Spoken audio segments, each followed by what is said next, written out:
If there's one thing I know for sure, there are no coincidences. I met Simon a few months ago when I went to this beautiful event, and at the end of the event, we all gathered around the bonfire to sing songs. And this is the first time I saw Simon. And it was a beautiful moment just to see how everyone gets together and sing a song and connect with the heart. And for that moment in my journey here in Bali, I realized that Simon is something special.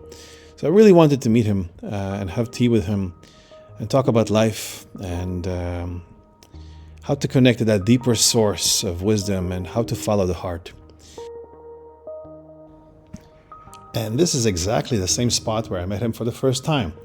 We're meeting in the Dragon Tea Temple, which is really close to the Zest restaurant, where Simon is a co-owner and head chef. It's a beautiful restaurant here in Bali where I love to come and have lunch from time to time, and it's only fitting that I will meet him and he would play the same song that I saw him sing for the first time I met him here.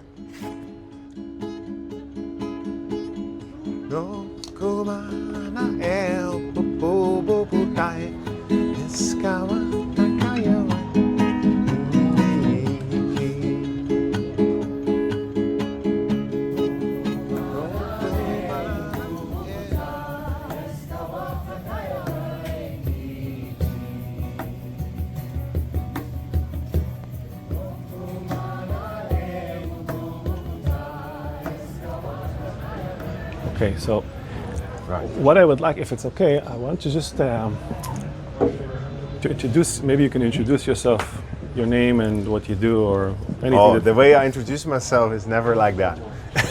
whatever comes up. Yesterday I had to write a biography for another podcast that's going to happen on Thursday. And every time I have to submit a biography, I write something different, what is alive in that moment, because I feel there is what we do in life, right? But there's something that we are at core. And I'm going to share with you what I am at core. And that's something I feel is a luxury because I really discovered for myself a sense of purpose in life. So I feel it's a luxury to carry that because many of people around me, I see them, they are hoping to find their purpose. And somehow I never had that. From the moment I started to sort of wake up and start living life on my own terms, I always had a sense of what I'm here to do. And what I'm here to do is to facilitate connection. To facilitate connection. I cannot create connection, I cannot make people connect because that's sort of aggressive. But I'm here to lean into my own edge. I'm here to open my heart in situations I want to keep it closed. I'm here to call out, okay, let's create this space. Let's make this menu for the restaurant. Let's do this. I'm here to sort of push that forward and create a frequency in which people can connect a little bit deeper. Yeah, they can connect a little bit deeper to their own heart, to their own, what do I really want? Rather than just following the instructions of someone else. What am I really here to bring into this ecosystem? And then to connect to each other. Because for me, there's nothing more awkward than a whole bunch of people sitting there together, just staying safe behind their masks. I'm here to invite people lovingly, but surely to take off their mask and to connect deeper. And I get great joy out of seeing people lean into that edge and they start to connect deeper. And ultimately, that leads us to connect to the earth, to the ecosystem itself. Yeah, and so ultimately, that leads us to reconnect with nature. And then we're shifting away from an agricultural mindset in which many of us are raised, where there's the one farmer on the top and then there's the clean crop that are looking uniform, all one and the same, and that are all competing for the attention of the farmer. Give me the water. That we are reharmonizing ourselves into a human ecosystem where we are celebrating our diversity, where we are all trees, plants, birds, flowers, worms, grubs, all these unique expressions of life as a human ecosystem, and we're coming together and we're celebrating each other's diversity, but most of all by us all being aligned to our own individual sun and earth nourishment, so to speak. We're no longer draining each other, but we're naturally harmonizing through our uniqueness as an ecosystem. That is way more powerful than when the next big storm comes. You always see it, the corn gets knocked over, but the forest is there. So that is my purpose. I'm a facilitator of human connection through food a lot of the time, well, not always through food, but really through nature, by learning and observing the ways of nature. So we are reharmonizing ourselves with nature because we are nature. And all of that I pack in as the word Earth Custodian. This is my Instagram, New Earth Custodian. New because I feel the way we are living right now on the earth is depleting and destructive. Earth, because we are reharmonizing with that, but most of all the word custodian. The word custodian is the opposite of an owner. Yeah, we're not owning the earth, we're not owning land, we're not in control of our relationships. Because she's my wife doesn't mean I own her, because he's my friend doesn't mean he has to do things he doesn't want to do.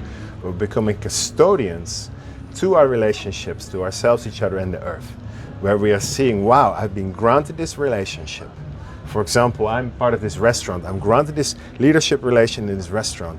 I'm a custodian to the space. This is not about me walking around like, hey, I'm the cool guy and bossing everyone around, even though sometimes you have to. It's really about, this is my responsibility to make sure that every day this restaurant can get better. Or when I have a piece of land that's granted to me, I want to make sure that this piece of land gets better. So I'm not asking the question, how much can I get out of this land? What can I do, give fertilizer to the tree so I can get more fruits? No, how can I care for this land? How can I be sensitive to all of the beings that are relying on this land? Like those birds that are settling in the tree, they're just as important as me, in the sense in the ecosystem. So if I'm going to cut down this tree because I want my food and I'm ignoring the needs of the birds, or if I'm going to dam this river because this river shouldn't flow this way, I want to dam it and extract it, then I'm really already placing myself outside of the ecosystem. I'm seeing myself as owning something, and in the long run that's not going to work. So a custodian is very aware that he or she is responsible to that relationship. New Earth Custodian. So that's it. That's my introduction for today, and only today. What can we learn from nature? I hear a lot that we are nature, and I feel like sometimes when you are in nature, you can learn something. What have you learned from nature? Yeah. Well, the interesting part is that, and I think most of us are starting to become aware of it.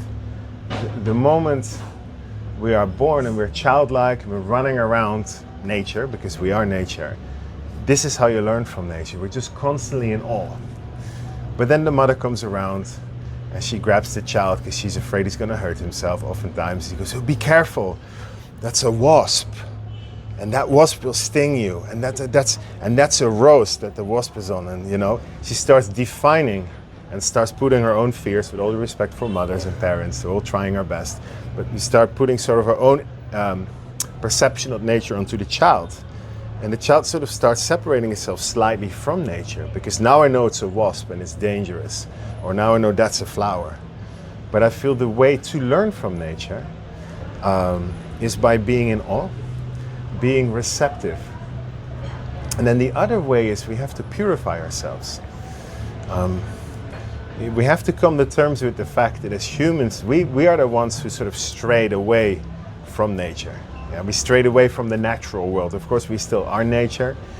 Most of our body is teeming with life.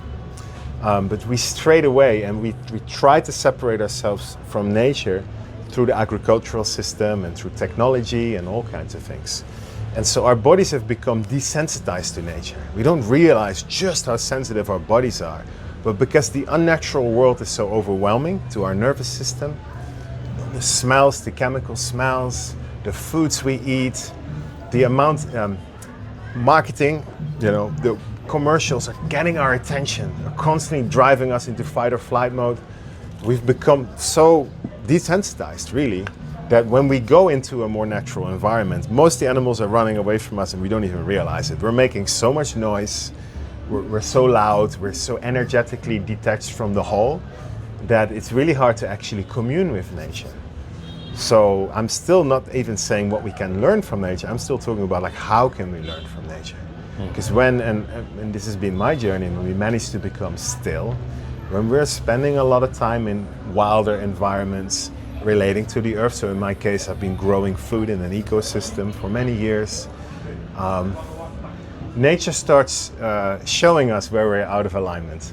Every time when we take guests into our food forest garden, they get stung by the mosquitoes, they slip and fall. This is nature kind of showing us, like, here, this is where you need to rewild. And it's through that, again, that we start learning from nature. What we learn from nature is not even for me to say. That is your own direct experience with nature, with the plants, with the animals. But those who do learn from nature meet others who learn from nature. They sit together, they don't even have to talk about it. It's just, you can feel, wow, they also learned from nature. And then our relationships change, because those who are no longer learning from nature, it's harder to get along with them. Well, it's harder to really deeply connect with them. Yeah. So that would be my answer. I'm not going to say what you can learn from nature. This everybody can discover for themselves. I know I learn a lot from nature. And whatever I learn from nature, whatever she inspires me to, I bring into the world through food. I bring to the world through talks like this today, because nature is alive in us, and she wants to have a voice. And the trees don't have a voice that humans can understand. So she likes to work through humans. Humans like myself, who see themselves as Earth Custodians. We go out there, we learn from nature so that we can speak. But everything we speak has to be there to inspire people to learn from nature themselves. Otherwise, people confuse us for the great teacher. Oh, wow, I learned so much from this guy. But this guy should always say, I can inspire you, but then you go to the mother directly. That's where you learn. And you'll find your way. And I'll help you. Come to our school. We have a new earth cooking school. You can there directly learn from nature. It's all there for you. Yeah. How do we... I feel like one of the things that I've learned in my awakening I felt that there's two types of awakening. The first is the awakening of your spiritual nature. Yeah. Maybe the first one is to wake up into your body. And the second one is to awake to your spiritual nature. And the third one is to awake to the conditionings that many people put on us to not eat healthy, to eat processed food. And this is another phase in my awakening to realize that there's more to life than what I can buy in the supermarket and feel like this will nourish me. Yeah. How do we wake up to that? Well, like how does a flower blossom? It's really that. The awakening process happens as you describe it. There are different stages to it. It's probably different for everyone. Our frequency changes, our being changes, and we no longer magnetized by things that used to magnetize us. So certain foods we used to enjoy, one morning you might wake up and just go like, I don't want to eat this anymore. And so again, there's always a real danger, because I have this food philosophy and this cooking school and these restaurants and things. People ask me like, what should I be eating? And I'm like, I'm here to teach you everything about food so you can understand what you could or should be eating. That's the new Earth Cooking food philosophy. It's specifically not a doctrine or a diet. It's specifically not choosing between vegans and meat eaters, between this and that, carbs and fats. There are so many divisive debates happening online. My food philosophy is specifically showing people how their choices impact themselves and the world around them. Yeah, and this is maybe too big of a topic to discuss today, but in my book, Finding My Soul Plate, I'm diving into this. It's a cookbook with very few recipes and a lot of understanding why we do what we do in kitchens. Because that's really the key, because then people make empowered decisions.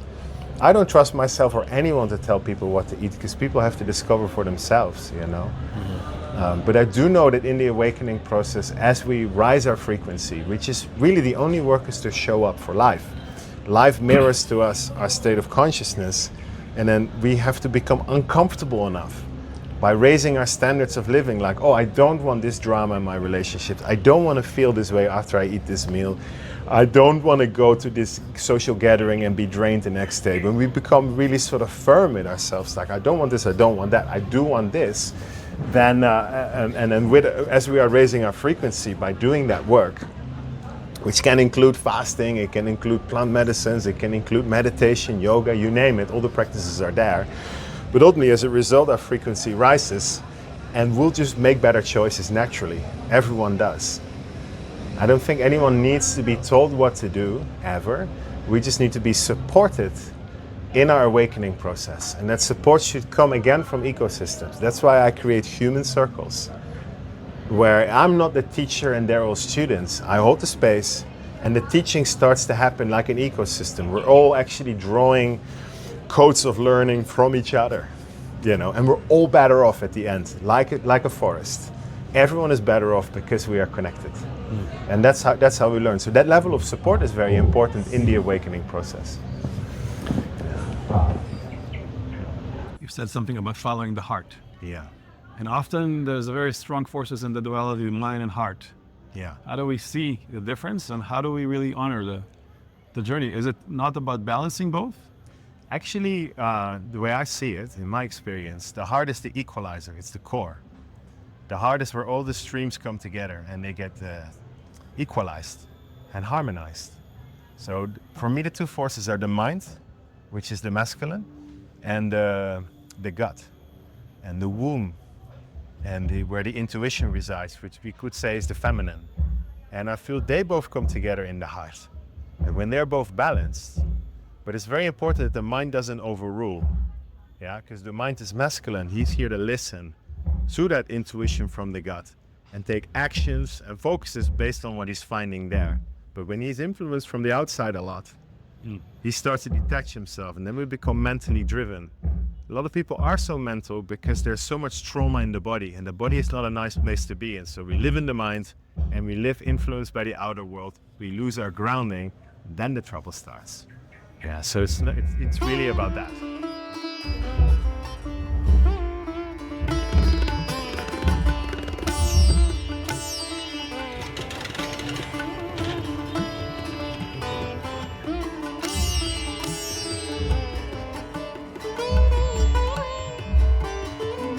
Shift from being in control of my surroundings and having to manage things to becoming like this observer of my surrounding. Just, accepting everything that's happening and then going, okay, what can I do next based on what I'm sensing? So that's that heartfelt sort of energy. And that's also what it takes in nature. Many times I go for walks in nature with people, and I see they're not actually fully in their body yet. They're not actually fully aware of everything that's happening. They're still sort of running on the mind. And it's almost like this. It's kind of sad to see there's like a veil between them and nature. Or they might just see green. Another person can see exactly what's happening in the tree, or even sense the tree, or even sense the connection to the tree. And the other person just walking around and concerned about all the dangers that are here, slapping the mosquitoes. So I think again, what we can now that might be an answer to the question, what can we learn from being in nature, is we can learn to become truly present again, truly in our heart, truly connected to everything that's happening around us, but not subtly seeing ourselves as in control of any of it.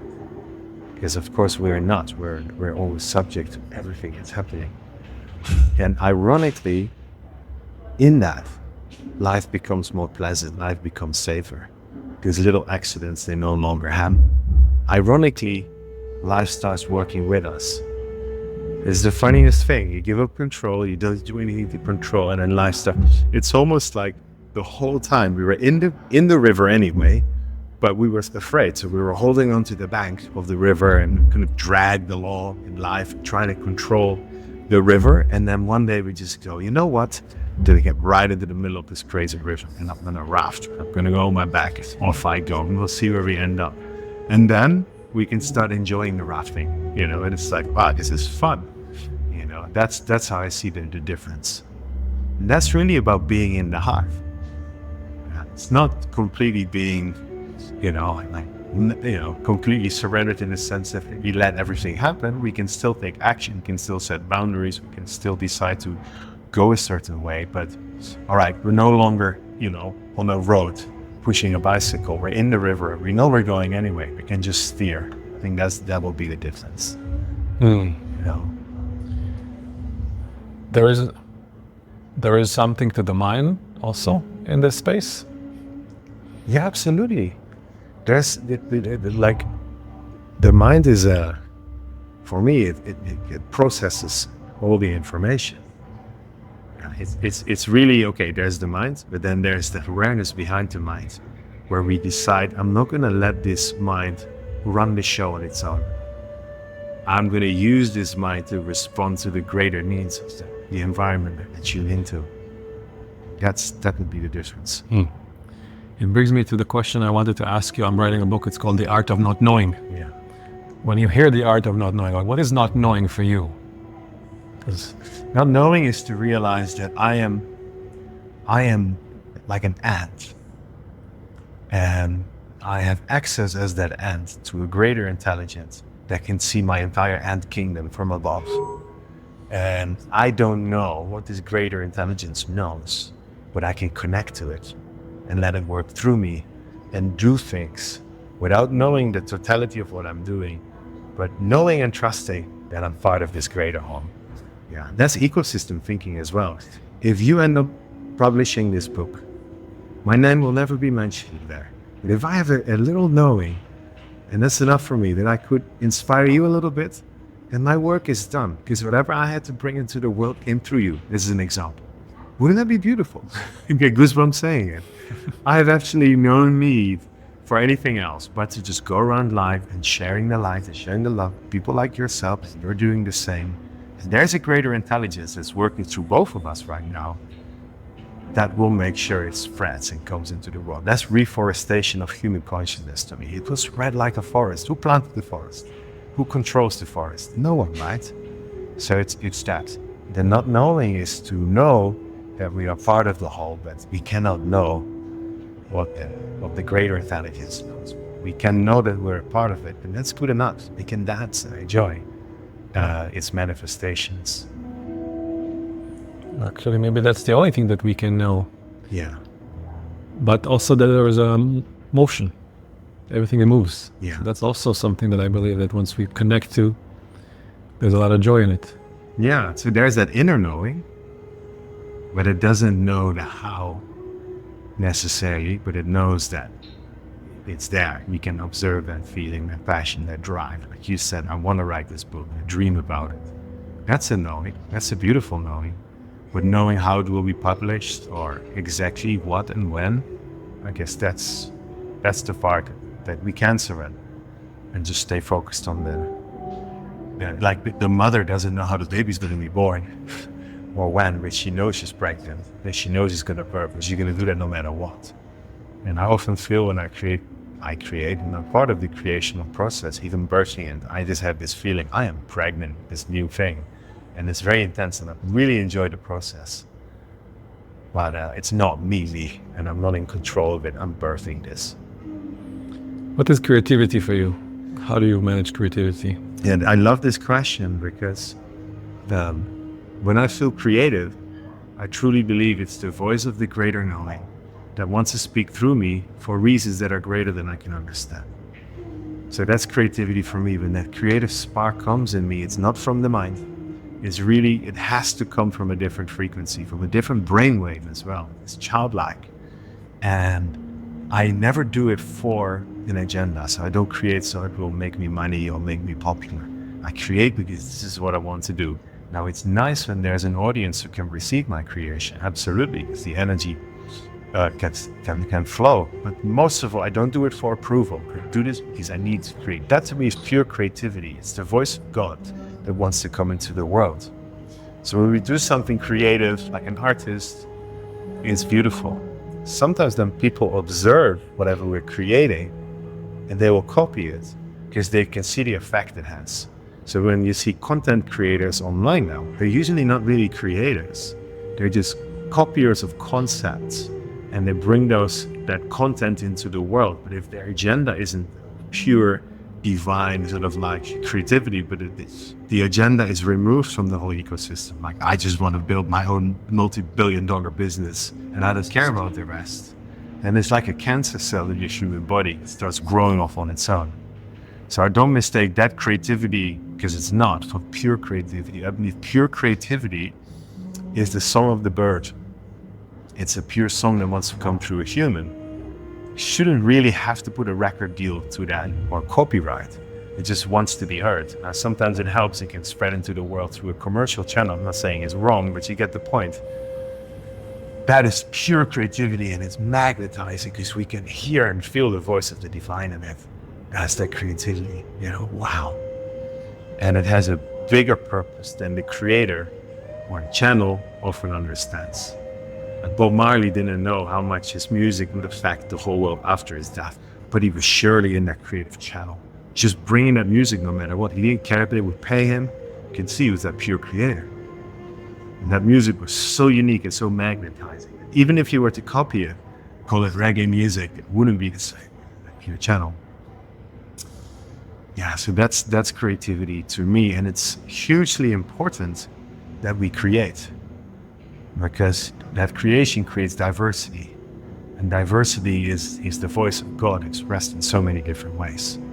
So like nature is so creative, tropical rainforest, all of its diversity is what makes it beautiful, right? And unfortunately, there's a human tendency to be destructive towards the grounds for creativity. So wherever we go, we start polluting the place and we start creating all these structures that are diminishing the ecosystem and all of its diversity. You turn on the radio and all the voices on the radio start sounding the same. And we're not actually supporting true creativity anymore. We're just oftentimes seeing, well, that creative voice is very commercially valuable. That type of pig that grows really fast and the meat is all tender, let's grow millions of that pig. That banana is so nice and big, pest resistant, let's grow that banana. So we're actually narrowed the diversity in the world. But to me, that's the same as narrowing the level of creativity. And we start seeing the value of the creation only a commercial eye. Or is it valuable to our corporate systems, to our, in terms of food, to our food supply, rather than just seeing the beauty of diversity for what it is, right? How do we then become more creative? How do we release ourselves from that grip? This takes courage. Courage, the courage to be in the heart. And the courage to allow what wants to be created through us to move regardless of the circumstances, regardless of the conditions, regardless if we get paid for it, regardless if it keeps us safe within the economic system. If we have to, I believe, release all these safe structures, at least for me, in order for that creative voice to truly flow. Yeah, for me, and then we have to carve out a space for it, creative space. Creative space is where we are taking time to drop into the heart. Collectively. So if you're in a co-working space, can be a very creative space. It can also be spaces very headstrong, very result-driven. Might not be the most creative space. You can measure brainwaves, and I forgot the names, but I do believe it's an alpha brainwave that's more beneficial towards creation. So when you just wake up in the morning in that fuzzy space, before you turn on your phone or inside of the space where all the thoughts can come in, that's a brainwave. And I manage sometimes on days when it comes to me to stay on that brain the whole day and to be childlike and to be creative. And those around me, let's say if I create in the kitchen, they start dancing to that same wavelength. I can actually hold that space so they can join too, either supporting the creation that wants to come through me or getting creative for themselves. And then when someone from the outside walks into this creative space and they get curious and they want to know what we're doing, we usually kick them out because you're on a different frequency right now and this is not matching the vibe. And think about nature sometimes, and I mentioned earlier, if you walk into nature on this brainwave, nature sort of rejects you because it's a different way. When you drop into that childlike frequency, we connect with the natural world. Creation starts pouring through us. I think it's a beautiful, beautiful thing. But deeper than that, health starts restoring. His energy starts flowing. Health become more vibrant again. It's hugely important right now to be creative because creation is new life. Yeah, it's pure life force energy in motion. I feel like what you're saying is it comes from this inner child. Yeah. What is this inner child everyone is talking about?